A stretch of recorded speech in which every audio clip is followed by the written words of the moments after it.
அதாவது இந்த கரூரில் வந்து பார்த்தீங்கன்னா இவ்வளோ பெரிய பிரச்சனை நடந்தது. போலீஸ்காரங்க வந்து யார் வந்து என்னன்னு கேட்கல. இன்னொரு சில பேர் வந்து பார்த்தீங்கன்னா அங்கே தளபதி ரசிகர் தொண்டர்கள் இருந்தாங்க. அவங்களால வந்து பார்த்தீங்கன்னா எந்த ஒரு உதவியும் பண்ணலை. அவங்கவுங்க வந்து பார்த்தீங்கன்னா தப்பிச்சா போதும் அப்படின்னு சொல்லிட்டு இருந்தாங்க. ஆனால் இப்போ இந்த ஒரு வீடியோ வந்து வெளியே இருந்தது. அந்த ஒரு வீடியோவில் வந்து பார்த்தீங்கன்னா அங்கே இருக்கிற ஒரு சில போலீஸ்காரர்கள் வந்து பார்த்தீங்கன்னா அந்த கூடத்தை எவ்வளவோ தடுக்க முயற்சி பண்ணுறாங்க.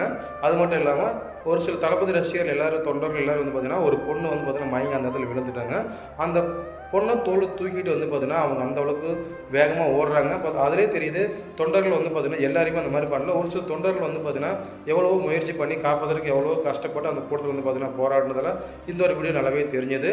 பட் இருந்தாலும் வந்து பார்த்தீங்கன்னா நம்ம தளபதி அவர்கள் அந்த சைடு திரும்பிட்டு இருக்கிறனால வந்து இங்கே என்ன பிரச்சனை நடந்தது எதுவுமே தெரியாமல் போயிடுச்சு. ஸோ ஒருவேளை திரும்பி அதை பார்த்துருந்தா கண்டிப்பாக அந்த பேச்சை நிப்பாட்டி உடனே அந்த கூட்டத்தை வந்து பார்த்தீங்கன்னா கலைச்சி கொஞ்சம் இந்த பிரச்சனை வராத அளவுக்கு நிப்பாட்டி இருக்கலாம் அப்படிங்கிறது என்னோட கருத்து. ஸோ இதை பற்றி உங்கள் ஒப்பீனியன் கீழே கமெண்ட் பண்ணுங்கள். உங்களுக்கு வந்து